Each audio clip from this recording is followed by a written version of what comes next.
251장입니다.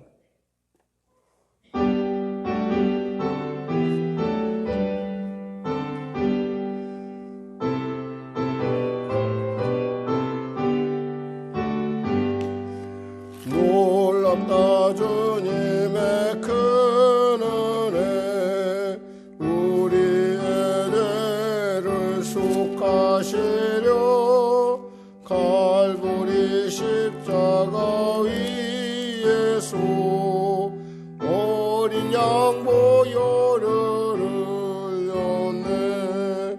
주의 은혜 우리의 죄를 나시소네.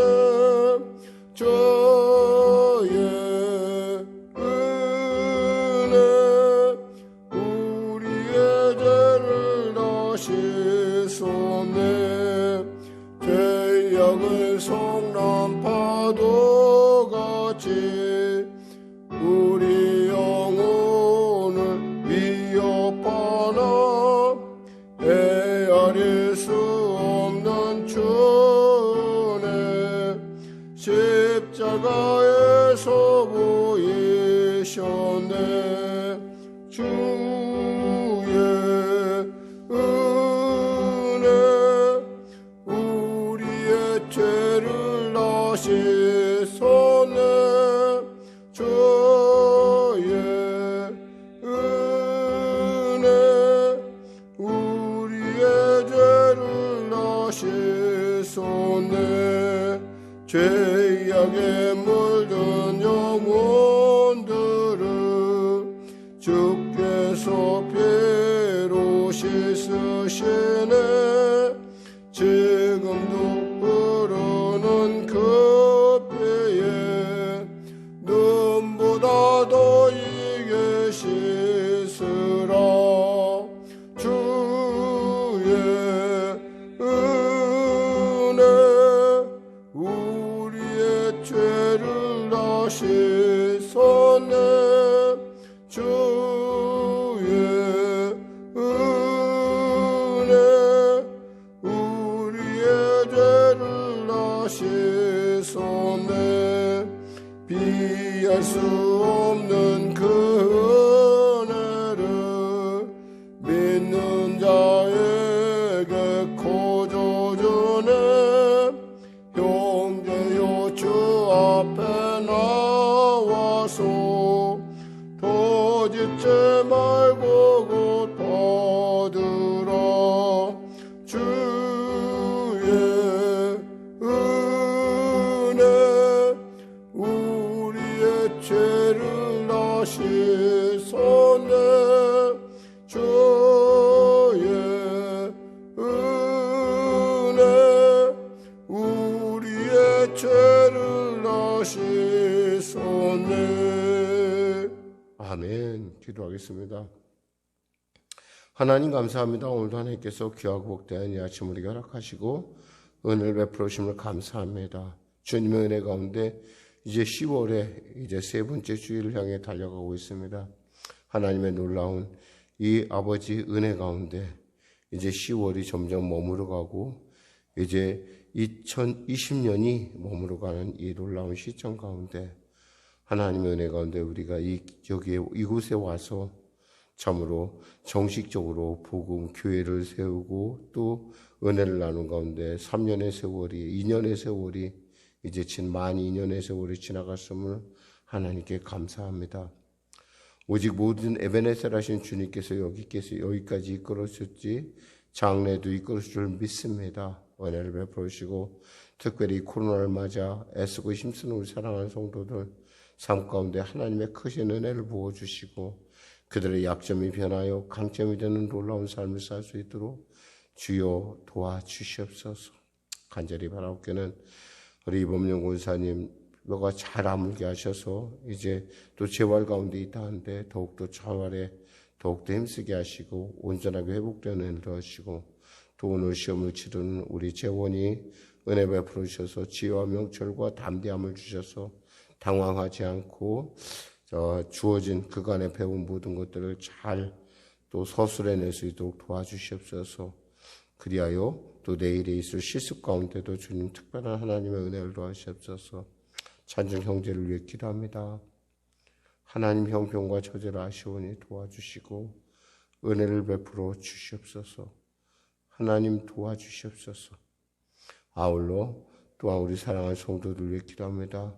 우리 홍권사님 역시도 아버지 7일에 다가오고 있는 아버지 시험 가운데 함께하여 주시고 은혜를 베풀어 주셔서 하나님 정말 잘 치러낼 수 있도록 도와주시고 또 사랑하는 우리 성도들 가정의 삶 가운데 주님 보호하시고 우리 사랑하는 훈련에 임하고 있는 우리 반주자 우리 한비성 형제를 주님 기억하시고 축복하시고 은혜 베풀어 주시고 존귀케 하여 주시옵소서. 보호하여 주시옵소서. 오늘도 주님의 은혜 가운데 나라 민족의 복음 안에서 더욱더 신실히 되는 놀라운 은혜를 더하시고 한국교회가 주 안에서 더욱더 하나님 주님의 귀한 뜻을 가운데 하나의 공동체로 아름답게 서가는 위기 앞에 서로가 서로를 위로하고 힘주고 또 함께하는 그런 놀라운 아버지 교회로 거듭날 수 있도록 주여 도와주시옵소서. 감사하며 예수님의 이름으로 기도드립니다. 아멘. 하나님은 살아계십니다. 은혜 나누실 말씀은요, 고린도전서 15장 1절에서 11절 말씀입니다. 고린도전서 15장 1절에서 11절 말씀.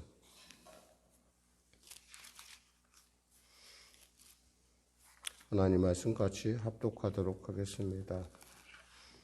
형제들아, 내가 너희에게 전한 복음을 너희에게 알게 하노니 이는 너희가 받은 것이요 또 그 가운데 선 것이라. 너희가 만일 내가 전한 그 말을 굳게 지키고 헛되이 믿지 아니하였음은 그로 말미암아 구원을 받으리라. 내가 받은 것을 먼저 너희에게 전하였노니 이는 성경대로 그리스도께서 우리 죄를 위하여 죽으시고 장사 지낸 바 되셨다가 성경대로 사흘 만에 다시 살아나사 게바에게 보이시고 후에 12제자에게와 후에 500의 형제에게 일시에 보이셨나니 그 중에 지금까지 대부분은 살아있고 어떤 사람은 잠들었으며 그 후에야 야고보에게 보이셨으며 그 후에 모든 사도에게와 맨 나중에 만삭되지 못하여 난 자 같은 내게도 보이셨느니라. 나는 사도 중에 가장 작은 자라. 나는 하나님의 교회를 박해하였으므로 사도라 칭함받기를 감당하지 못할 자니라. 그러나 내가 나된 것은 하나님의 은혜로 된 것이니 내게 주신 그 은혜가 헛되지 아니하여 내가 모든 사도보다 더 많이 수고하였으나 내가 한 것이 아니요 오직 나와 함께 하신 하나님의 은혜로라. 그러므로 나나 그들이나 이와 같이 전파하며 너희도 이같이 믿었느니라. 아멘. 네, 저는 부활 그리고 그 증인들이라는 그의 증인들이라는 말씀 나누기를 원합니다. 사실 우리는 당시 고린도 교회에서 부활에 대해서 부정하는 이 말들이 있었음을 압니다. 사실 기독교의 핵심은 이 부활에 달려 있어요. 그 부활의 내용, 바울이 전한 부활의 내용은 무엇이었을까요? 여기서 보니까 3절에서 4절 나와 있어요. 내가 받은 것을 먼저 너에게 전하였느니 이는 성경대로 그리스도께서 우리 죄를 위하여 죽으시고 장사 지낸 바 되셨다가 성경대로 사흘 만에 다시 살아나사 이거예요. 우리가 그 복음의 핵심은 뭐냐면 주님이 나를 위해 십자가에서 죽으셨다는 그 사실, 그리고 그 일을 하신 뒤에 주님께서 말씀처럼 죽으시고 말씀처럼 다시 살아나셨다는 거예요. 그래서 사도행전에 우리가 전반적으로 흐르는 부활에 대한 증언들을 보면은 예수님의 부활에 대해서, 예수님이 다시 사심에 대해서 계속 전하는 것을 볼 수가 있어요. 그러니까 부활에 대해서 만일에 우리가 부정한다면은 그것은 뭐예요? 마치 기독교의 중요한 핵심의 터전을 부정하는 거나 똑같은 거예요. 그러니까 우리 무엇보다도 이 부활에 대해서 정말 확고한 믿음을 가질 필요가 있어요. 근데 왜 부활이 왜 중요하냐? 그것은 예수의 죽음이 보통 사람의 죽음하고 다르다는 거예요. 그것을 확실하게 하는 게 뭐예요? 예수는 죄 없이 죽었다는 거예요. 죄 없이. 누구 죄 때문에? 여러분과 저 그리고 모든 인류의 어제의 죄, 오늘의 죄, 미래의 죄까지 대신 지시고 죽으셨다는 거예요. 그러니까 만일에 예수님이 뭐 병들어 죽었거나 예수님이 어떤 다른 이유로 사람들에게 억지로 죽임을 당했다 그러면은 이것은 얘기가 안 돼요. 왜냐하면 당연히 그 죽음에는 분명히 원죄가 있거나 아니면 자범죄가 있거나 이 범죄하고 연루되지 않으면 죽을 이유가 없게 돼요. 우리 인생이 죄가 없으면, 죄가 들어오지 않으면 우리가 죽을 인생이 아닙니다. 하나님께서 우리를 만드실 때 어떻게 만드셨어요? 당신의 영원한 숨, 즉 푸뉴마, 생명으로 만드셨어요, 우리를. 그러니까 우리는 그 영원한 생명을 갖고 있는 존재로서 원래 이 땅에 있었어요. 근데 죄가 들어오므로 얼마 죄의 삭은 사망이라고 하는, 죄의 그 값은 피 흘림이 있어야 되고 피 흘림은 보로 사망이라고 하는 그런 놀라운 그 원칙, 하나님의 그 원리 안에서, 그 말씀 안에서 우리는 결코 벗어날 수가 없었다는 거예요. 그런데 예수께서 우리를 위하여 대신 죽으심으로, 하나님의 어린 양으로 대신 죽으심으로 말미암아 그분이 사흘 다시 부활하심으로, 예수께서 죽으신 것이 누구를 위한 것이냐? 나를 위한 것이나 라고 확증한 거예요. 그러니까 사도행전에서 우리가 사도행전 곳곳에서 볼 수 있지만 부활에 대한 증언은 특히 사도나 모든 예수의 증인에게 너무나 당연한 거예요. 부활. 이것이 우리의 내용적 증명, 그러니까 부활의 내용이라고 할 수 있어요. 그렇다면은 그럼 이 부활을 그들만 봤느냐 이거예요. 보니까 뭐라고 돼 있어요? 보니까 제일 먼저 5절에 보니까 게바에게 보이시고, 게바가 누구죠? 베드로에게 보이셨다는 거예요. 후에 12제자에게 보이셨고, 그 후에 500여 형제에게 일시에 보이셨나니 500여 형제에게 일시에 보이셨어요. 그 중에 지금까지 대다수는 살아있고, 바울 당시에 그 대부분의 사람들이 살아있었고 예수님의 부활을 봤던 사람이 살아있었다는 건 뭐예요?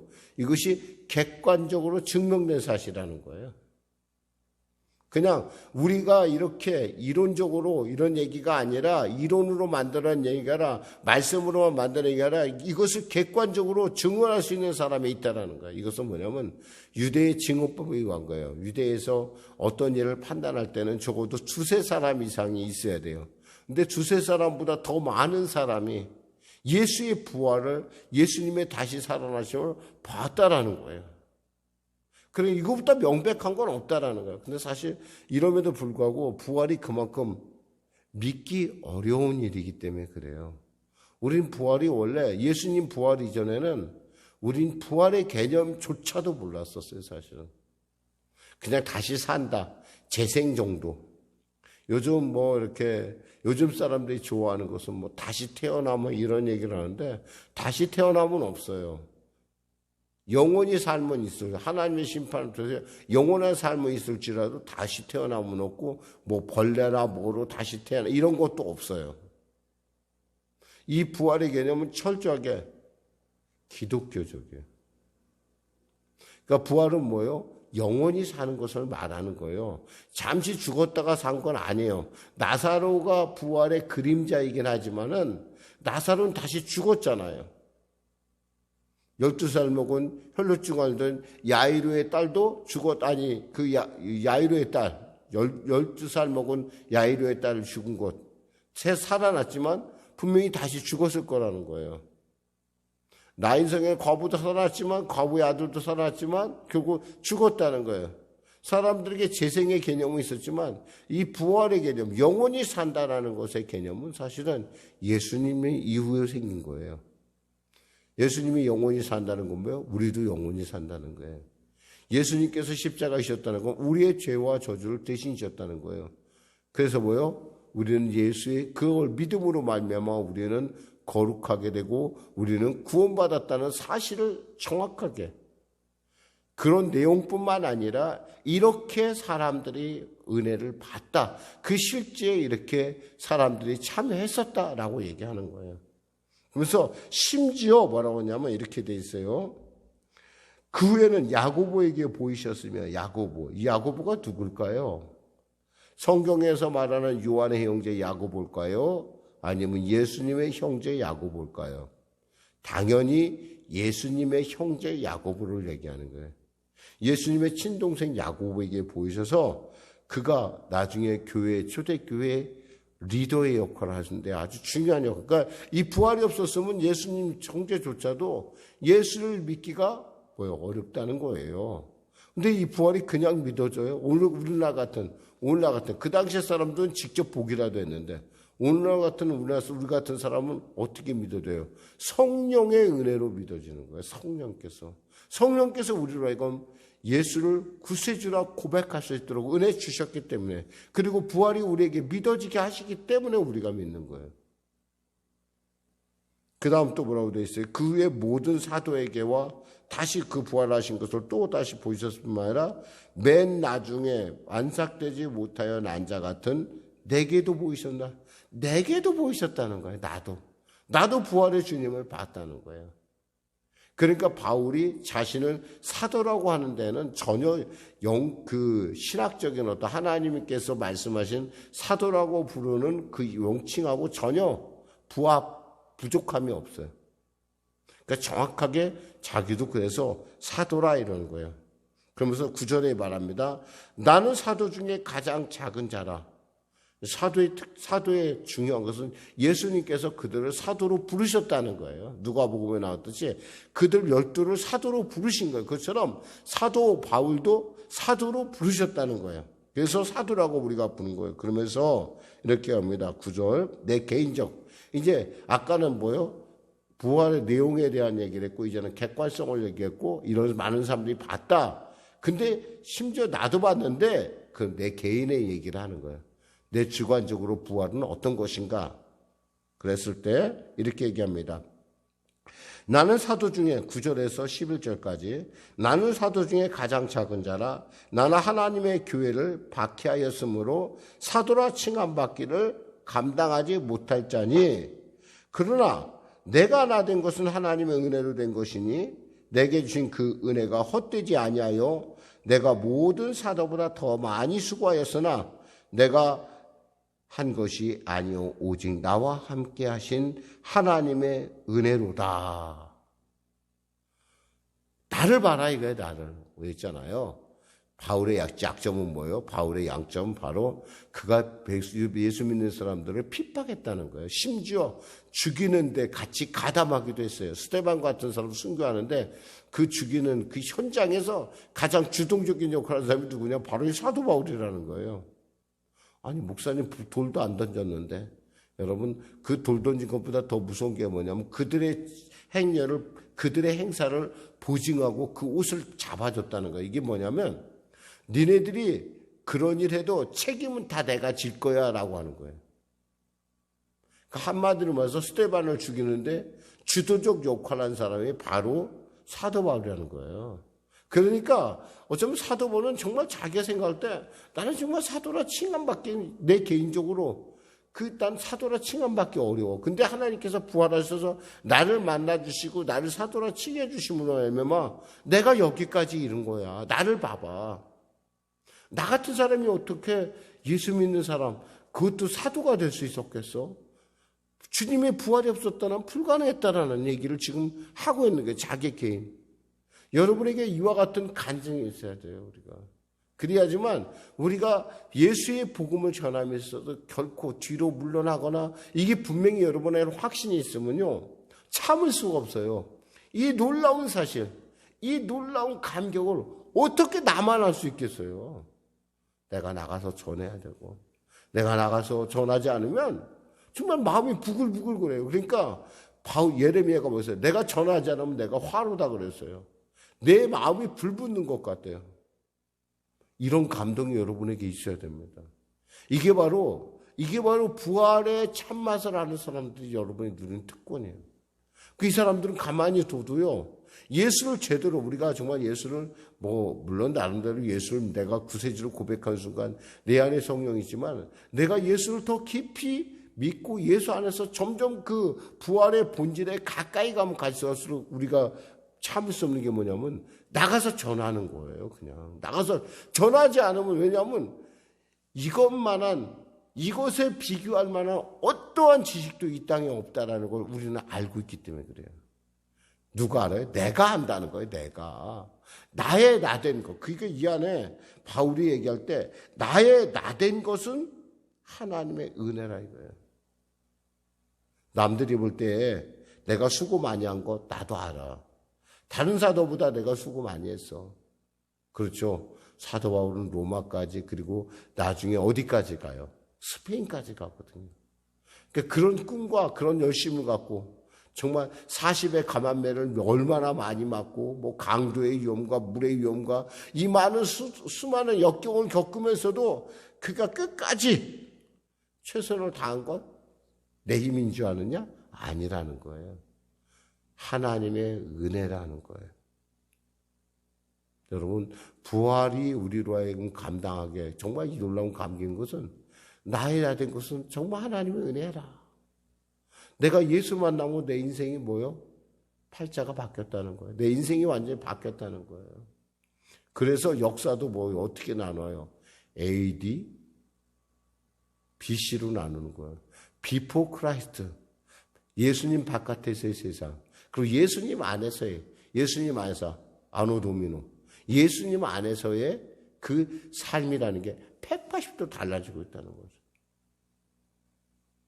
그러니까 사도 바울은 나의 나된 것은 하나님의 은혜야. 그러므로 11절에 그러는 거예요. 그러므로 나나 그들이나 이같이 전파하며 너희도 이같이 믿었느니라. 나나 그들이나, 여기서 그들은 뭐예요? 사도들이나 예수를 전하는 모든 사람들 모두가 이렇게 전하고, 그래서 너희가 믿었다는 거예요. 우리 안에 정말, 우리가 이 아침에 정말 깊이 정말 고민하며 다짐해야 될 것은 뭐냐면, 내 안에 정말 이 부활의 감격이 있냐는 거예요. 이 구원의 감격이 내 안에 있냐는 거예요. 이 바울과 같은 나의 나된 것이 하나님의 은혜다. 사실 사도 바울이 정말, 이건 보통 사람들이 볼 때는 미치지 않고서는 할 수 없는 일이에요. 가문도 버리고 가정도 버리고 오직 복음만을 위해서 땅끝까지 달려가는 그 열정. 이것이 내 혼자의 결심으로 된 것이냐? 아니라는 거예요. 하나님의 은혜로 여기까지 왔다는 거예요. 나는 하나님의 은혜만 자랑할 뿐이라는 거예요. 왜? 나의 약점을 강점으로 바꾸신 하나님, 나의 삶을 새롭게 바꾸신 그 하나님의 은혜가 내 안에서 지금 막 끌어오르고 있는 거예요. 그런데 너희들이, 고린도교회 너희들이 뭘 안다고 부활에 대해서 부정하고 부활에 대해서 이렇다 저렇다 말을 하느냐라고 하는 어떤 이런 사도 바울의 그 뉘앙스가 여기서 우리가 느낄 수 있는 거예요. 사랑하는 여러분, 여러분이 전함에 있어서, 복음을 전함에 있어서 얼마나 큰 열정, 얼마나 큰 사랑이 있다면, 정말 그 지금 사도 바울과 어떤 감격이 있다면 정말 우리는 있잖아요, 가만히 있을 수가 없어요. 너무 좋아서. 가문의 위력보다, 많이 배운 것보다, 어떠한 세상의 자랑이 되는, 자격이 유익이 되는 어떤 것보다도 예수를 아는 것에 비교할 만한 것이 아무것도 없다라는 사실 앞에 사도 바울은 이렇게 감격적인 고백을 하고 있습니다. 저는 여러분에게도 이런 감격의 고백이 있기를 주님의 이름 부탁드립니다. 기도하겠습니다. 하나님 아버지, 감사합니다. 오늘은 부활에 대해서, 그리고 그 증인들에 대해서 살펴보았습니다. 사도 바울 역시 그 객관적인 모든 사람이 봤던 그 사건의 동행자였고, 무엇보다도 그 내면에 일어나는 부활의 그 능력이 그의 삶을 여기까지 에베네세라고 이끌었다라고 하는 확고한 증언을 갖고 있는 사람입니다. 이 부활의 고상함을 알기에, 예수 복음의 고상함을 알기에 그는 그가 과거에 유익하게 여겼던 모든 것들을 내려놓을 수 있었으며 오직 복음을 향하여 달려갈 수 있었습니다. 하나님, 우리에게도 바울과 같은 놀라운 그 부활의 은혜를, 부활의 그 놀라운 감격을 우리에게도 주셔서 주님의 증인으로, 주민의 그 열정적 증인으로 거듭나 나의 나 된 것은 하나님의 은혜라고 고백할 수 있도록 은혜 베풀어 주시옵소서. 감사하며 예수님의 이름으로 기도드립니다. 아멘. 우리 말씀 생각하면서 우리 찬양 드리고 기도하는 시간 갖도록 하겠습니다. 찬송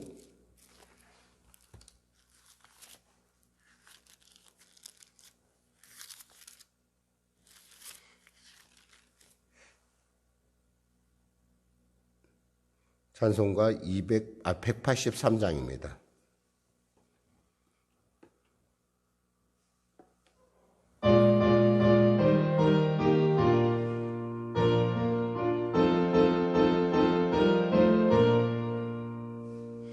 빈들의 마른 뿔같이 시들은 나의 영혼, 주님이 약속한 성령 간절히 기다리네. 가물음의 마른 땅에 단비를 내리시는 성령의 단비를 부어 새 생명 주옵소서. 반가운 빗소리 들려 산천이 춤을 추네. 봄비로 내리는 성령 내게도 주옵소서. 가물어 메마른 땅에 단비를 내리시는 성령의 단비를 부어 새 생명 주옵소서. 절 따라 우로를 내려 조목의 무성하니 갈급한 내 심령 위에 성령을 부으소서. 가물음의 마른 땅에 단비를 내리시는 성령의 단비를 부어 새 생명 주옵소서. 참되신 사랑의 온야 어길 수 있사오랴. 오늘의 흡족한 은혜 주실 줄 믿습니다. 가물음의 마른 땅에 단비를 내리시는 성령의 단비를 부어 새 생명 주옵소서. 아멘. 하늘에 계신 우리 아버지, 아버지의 이름을 거룩하게 하시며 아버지의 나라가 오게 하시며 아버지의 뜻이 하늘에서와 같이 땅에서도 이루어지게 하소서. 오늘 우리에게 일용할 양식을 주시고 우리가 우리에게 잘못한 사람을 용서하여 준 것 같이 우리 죄를 용서하여 주시고 우리를 시험에 빠지지 않게 하시고 악에서 구하소서. 나라와 권능과 영광이 영원히 아버지 것입니다. 아멘.